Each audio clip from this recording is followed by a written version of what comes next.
Nos despedimos de este refugio en la montaña Tofane. Ahí abajo tenemos que volver y tenemos que subir a estos que son como unos colectivos. Miren, tenemos hasta el palo acá para agarrarnos, bien de bondi.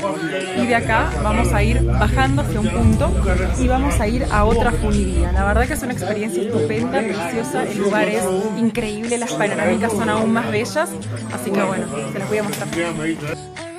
Viajamos en Freccia nel Cielo, desde el refugio en la cima hasta la base en Cortina.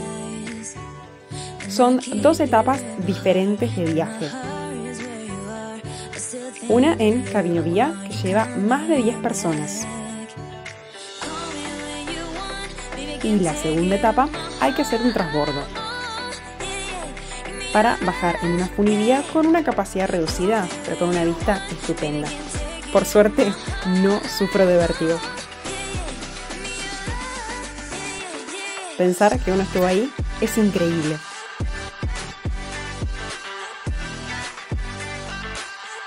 Estas obras humanas de ingeniería me fascinan. Miren lo que es esa estructura. Muy top el señor.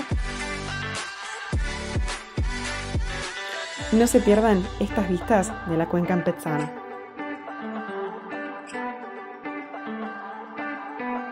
El descenso es parte del viaje y también de la aventura. Hola. Los dejo con estos paisajes soñados. En mis redes hay más videos del evento Gelato Day.